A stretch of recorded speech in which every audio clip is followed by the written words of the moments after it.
Vous écoutez Radio Lomé, il est 12h30.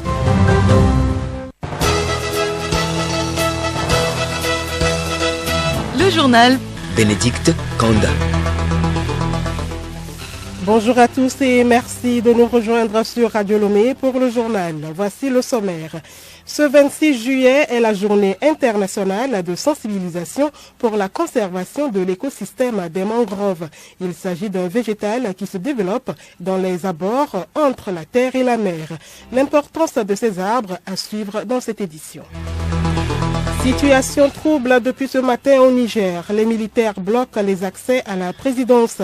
Une situation qui suscite des spéculations sur une possible tentative de coup d'État.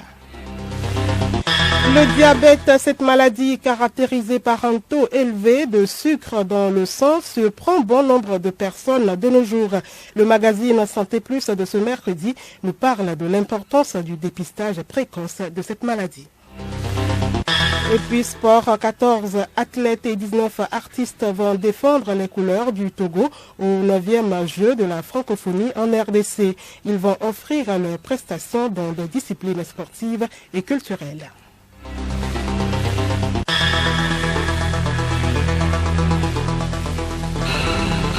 radiolomé.tg. Merci de votre fidélité d'écoute. Voici plus de 4 mois que le Soudan est plongé dans un conflit armé. La crise oppose armée et forces de soutien rapide. Malgré plusieurs tentatives au niveau régional comme panafricain, la situation demeure malheureusement toujours préoccupante. Face à cette situation, le Togo, fidèle dans son engagement pour la paix dans les pays et sous le leadership du chef de l'État-fort Essazina Gnassingbé, le Togo a accueilli du 23 au 24 juillet dernier à Lomé une délégation de personnalités venues du Soudan pour un dialogue. Nabara Nafara Noudar. La rencontre de Lomé, présidée par le chef de l'État, Fort Essazina Gnassingbé, a permis aux leaders politiques et militaires venus de la province du Darfour de discuter des effets de la guerre dans leur pays et d'échanger pour trouver un terrain d'entente. Ceci pour atténuer les implications désastreuses du conflit afin de soulager les souffrances des populations. Au terme du dialogue consultatif, plusieurs recommandations ont été émises. Les participants ont appelé les forces de soutien rapide à protéger les corridors. L'aéroport de Geneina devrait être utilisé pour recevoir les aides internationales et humanitaires. Les forces de soutien rapide devraient permettre et faciliter le retour des Darfouriens réfugiés au Tchad. Le président togolais a remercié les autorités soudanaises et les acteurs impliqués pour leur esprit d'ouverture et les a rassurés de la disponibilité du Togo à aider dans la voie du retour à la normale. Nabara Nafara Noudar, une autre situation qui suscite inquiétude. Des événements troublants secouent le Niger depuis ce matin selon Jeune Afrique. Des militaires ont bloqué les accès à la présidence nigérienne. Cette situation a suscité des spéculations concernant une possible tentative de coup d'État contre le président Mohamed Bazoum. Alors que certaines sources parlent d'un simple mouvement d'humeur, d'autres n'hésitent pas à qualifier l'incident de tentative de coup d'État visant Mohamed Bazoum. D'après une source militaire régionale, le chef de l'État nigérien est actuellement retenu dans sa résidence à Niamey par les mutins, bien que leur nombre reste inconnu à l'heure actuelle. Une autre source proche de la présidence assure que Mohamed Bazoum est sain et sauf et qu'il est engagé dans des négociations avec les militaires impliqués, précise Jeune Afrique. Toujours au Niger, l'exportation de certaines céréales de base dans le pays, notamment le mil, le riz paddy et le riz blanchi, est interdite jusqu'à nouvel ordre. Le gouvernement nigérien a décidé cela afin d'assurer l'approvisionnement régulier du marché national. Au Niger, la campagne hivernale est marquée cette année par un début tardif des pluies, des séquences sèches et en plus d'une dégradation sécuritaire dans certaines régions du pays. Il est constaté une flambée brutale des prix du mil, céréales cultivées par quasi tous les agriculteurs nigériens. Retour au Togo, les réflexions se poursuivent pour trouver des solutions aux problèmes d'exploitation illicite des programmes audiovisuels par Internet. La HAC veut passer après 4 années de sensibilisation à la sanction. Les fournisseurs d'accès d'Internet proposent la protection de ces contenus. Hervé Segono. La solution proposée par l'opérateur Canal+, est le blocage des sites, une solution adoptée en Angleterre et dans une vingtaine de pays. Flavien Lovaché, directeur anti-piratage à Canal+. La solution qu'on a présentée aujourd'hui, c'est une solution automatisée de blocage d'adresse IP. Cette solution, elle a deux avantages. Le premier, c'est que le blocage d'une adresse IP, c'est un réel blocage. C'est-à-dire qu'on bloque l'accès. Même quelqu'un qui a le nom ou l'adresse du site pirate avec l'adresse IP, qui essaye d'y accéder, elle sera bloquée. L'autre avantage, c'est que ce blocage, il est fait de façon automatique et dynamique. Même son de cloche au niveau du fournisseur d'accès Internet Café Informatique. Noak Bodi, Ayikido, directeur technique. Ce qui est demandé aux ISP, c'est de pouvoir bloquer les sites qui fournissent la connexion ou les flux qui permettent aux gens de pouvoir voir ces programmes illégaux. L'autre approche concerne l'extinction. Adioli Aoui, vice-président du tribunal de grande instance de Lomé. Des sanctions d'ordre pénal qui sont des peines d'emprisonnement allant de 3 à 5 ans d'emprisonnement et de fortes amendes allant jusqu'à 50 millions de francs CFA et la confiscation de leur matériel de piratage. Il y a aussi la possibilité qu'offre la loi aux juges ou à l'autorité administrative compétente d'ordonner des mesures pour suspendre. Le ministre de la Communication et des Médias, professeur Akoda Ayewadan, appelle à une collaboration de tous les acteurs. L'une des pistes pour pouvoir éradiquer le mal, c'est sans doute la collaboration des différents acteurs du secteur. On parle ici des différents régulateurs, que ce soit l'ARCEP, l'ARAC, des diffuseurs, de la justice, également de l'État. Au Togo, les sociétés de distribution de bouquets de programmes audiovisuels obéissent aux dispositions de l'article 43 de la loi organique actualisée. Ce texte les oblige à l'obtention d'une autorisation préalable à l'exercice de leurs activités. Hervé Segbonou. Sujet santé à présent, un ouf de soulagement pour les populations de Bekota et ses environs qui reçoivent désormais des soins sans trop de peine. Un hôpital y a été construit avec un bloc opératoire et un bloc radiologique. Réalisé grâce à l'appui du PNUD, ce CMS est devenu hôpital. Alice Berthe Barandao. Les autorités sanitaires du nouveau hôpital de Bekota, situé au second rond-point de Kota en longeant les pavés vers l'est, ont réceptionné avec allégresse ces ouvrages. Dr Yakwayoube, médecin-chef de la commune sanitaire du Golfe 1, salue les efforts consentis par le président Faure. D'abord, j'aimerais remercier le premier responsable de ce pays, à savoir le chef de l'État, pour tous les efforts initiés dans le domaine de la santé. Avec ce nouveau bloc chirurgical et ce service de radiologie, nous n'allons plus référer les patients à l'hôpital de Baie et aussi à Chichou. Donc ça va désengorger un peu ces deux hôpitaux. Et depuis qu'on a commencé, c'est pratiquement 76 nouveaux-nés qui sont nés ici. Donc c'est un soulagement en tout cas pour la population. Au niveau du bloc chirurgical, nous avons deux blocs. Et au niveau de la radiographie, nous avons un écho-doppler en couleur et une radio numérisée avec capteur plan. Les deux blocs ont été subventionnés à plus de 600 millions de francs CFA par le PNUD. Binta Sané, représentante résidente du PNUD au Togo, a félicité les efforts des uns et des autres pour la réalisation de ces ouvrages. En tant qu'agence de développement, le PNUD se concentre sur des déterminants sociaux, économiques et environnementaux de la santé. C'est pourquoi le PNUD salue les efforts déployés par le Togo pour l'accès des femmes et des enfants à des soins de santé de qualité. Le partenariat dynamique avec le gouvernement nous a permis dans un passé récent de renforcer les structures sanitaires, la construction et la réhabilitation de formations sanitaires à Bouolé, à Wandjelo, améliorer le plateau technique en milieu hospitalier par des équipements médico-techniques modernes aux urgences chirurgicales du CSU, Sylvanus Olympio, etc. La directrice de cabinet du ministère de la Santé, Mida Megbe Akako, a exhorté les soignants à l'entretien et à l'utilisation adéquate de ces équipements reçus. Alice Berthe Barandao, on reste avec vous.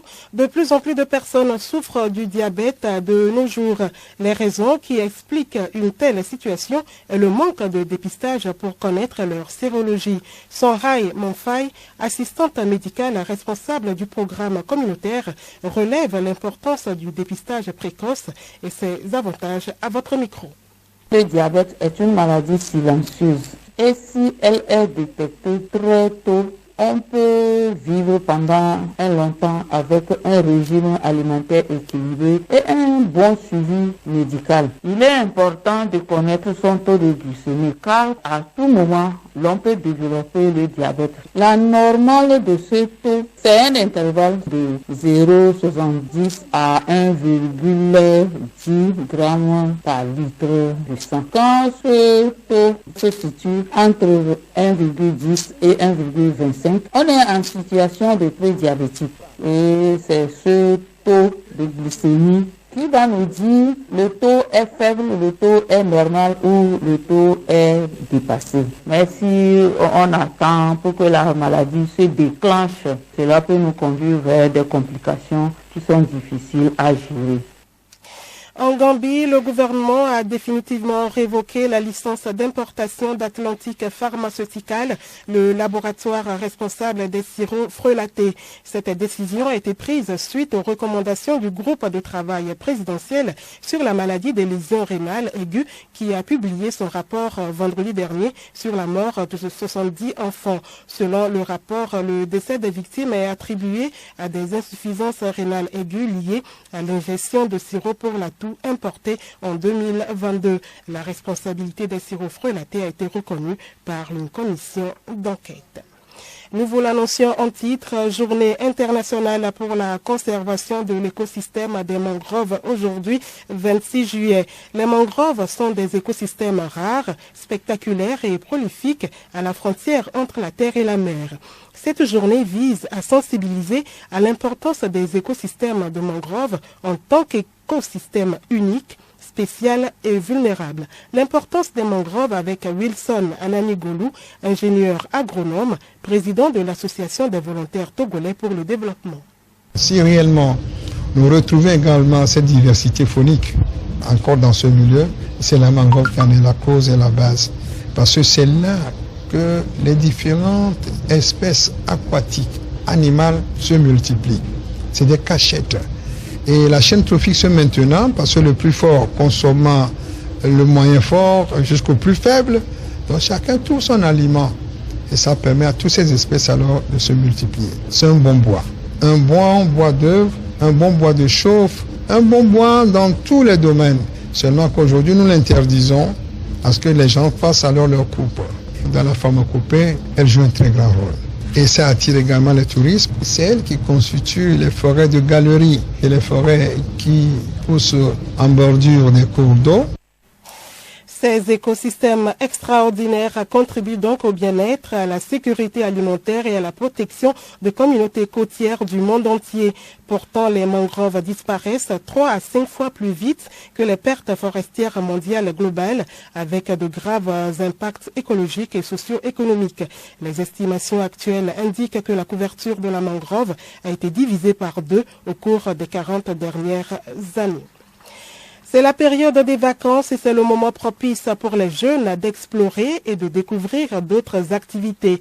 Cette responsabilité revient aux parents pour donner les meilleures opportunités d'apprentissage aux enfants, mais incombe également aux enfants eux-mêmes à partir d'un certain âge. Dans un article, le magazine Ekinamag donne d'utiles conseils aux jeunes filles afin de capitaliser l'essentiel de ces vacances. Raoul Tetoniake.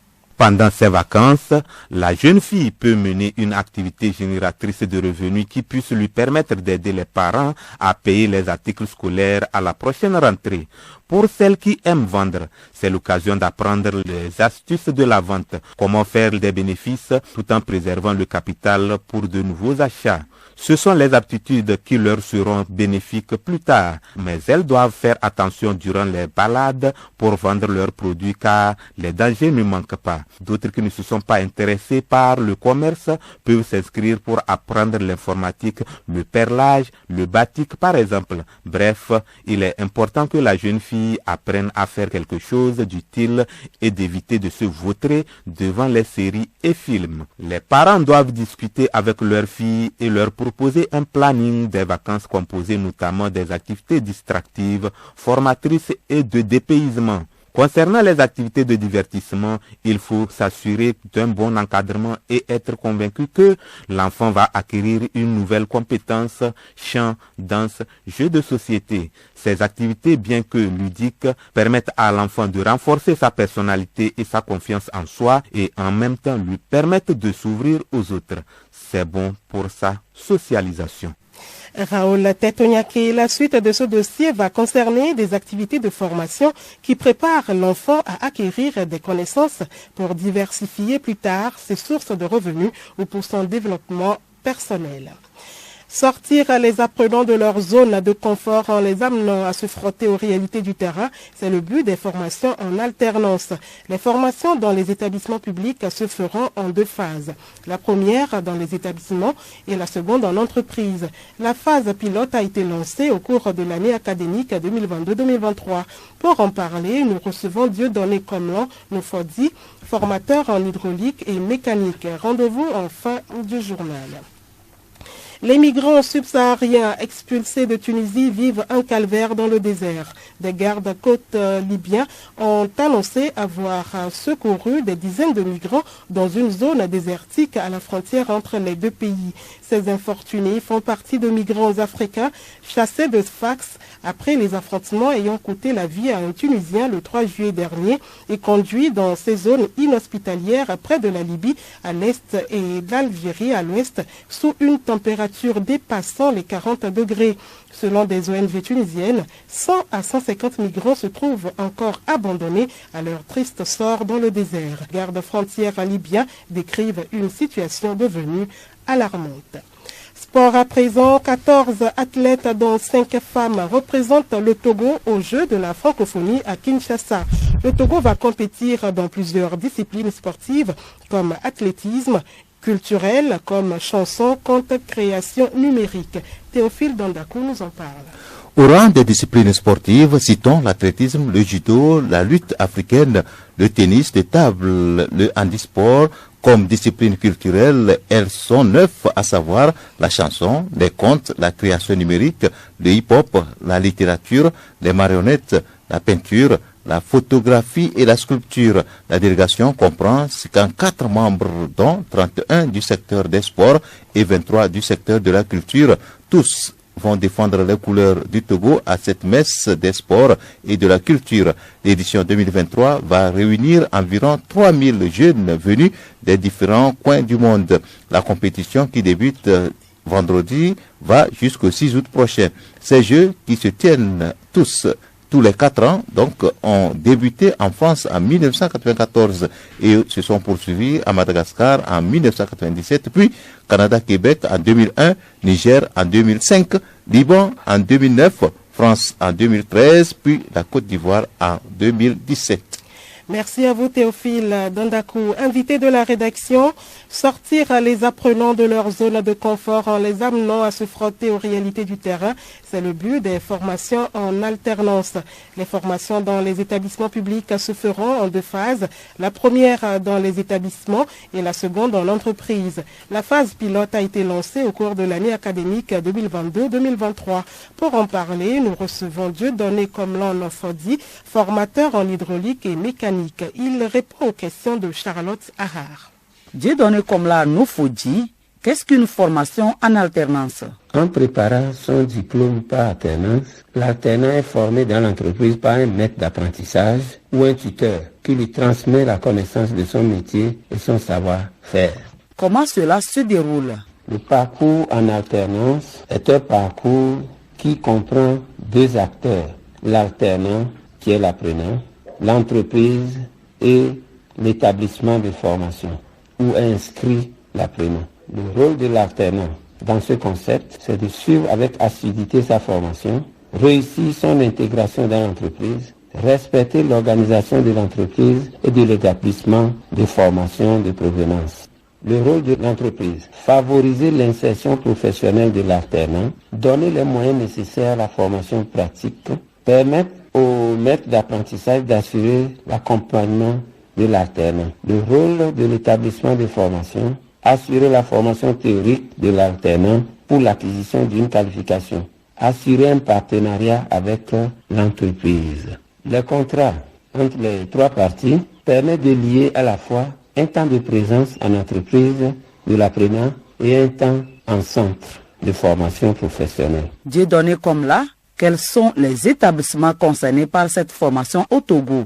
10 centres de formation ont été choisis par le gouvernement pour expérimenter le projet formation professionnelle par alternance. Nous avons dans la région maritime le centre communautaire de Lomé et le centre de formation technique et professionnelle de Gamé. Dans la région des Plateaux, le centre de formation technique et professionnelle de Notier et d'Amier. Dans la région centrale, le centre de formation technique et professionnelle de Blita et de Sotouboua. Dans la région des Kara, le centre de formation technique et professionnelle de Bassar et le collège d'enseignement technique de Pia. Dans la région des Savanes, nous avons le centre de formation technique et professionnelle de Gando et celui de Saint-Cassé.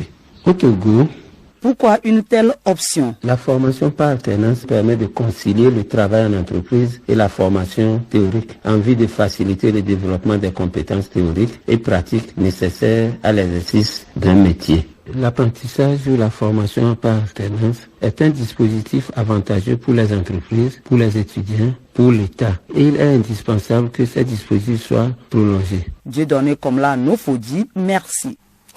Et pour terminer, l'information insolite, en France, un salarié d'une centrale d'achat des magasins Leclerc est entré en grève de la faim pour dénoncer un licenciement qu'il juge abusif.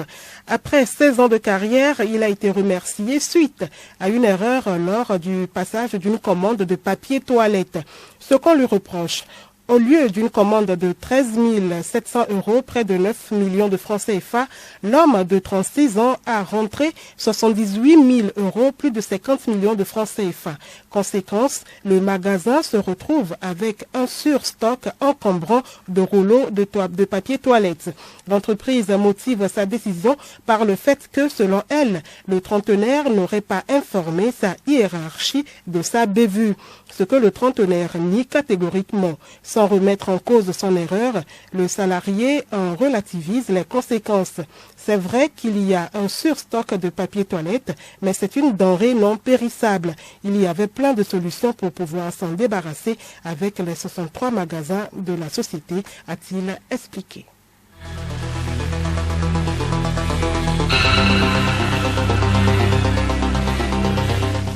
Madame, Monsieur, voilà, c'est la fin de cette édition de la mi-journée. Merci de l'avoir suivi. Le rappel des titres. Ce 26 juillet est la journée internationale de sensibilisation pour la conservation de l'écosystème des mangroves. Il s'agit d'un végétal qui se développe dans les abords entre la terre et la mer. Vous avez suivi dans ce journal l'importance de ces arbres.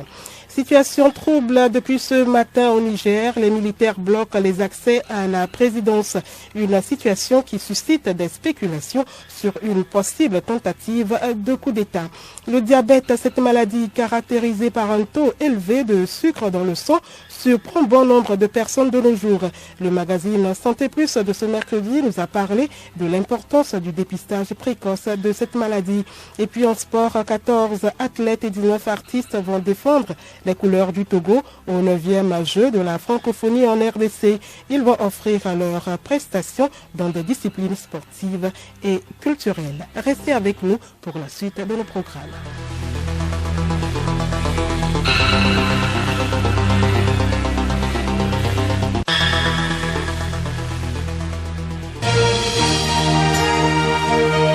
Radio Lomé, boîte postale 434, email radiolomé@radiolomé.tg. Radiolomé.tg. Gardez l'écoute. La pub.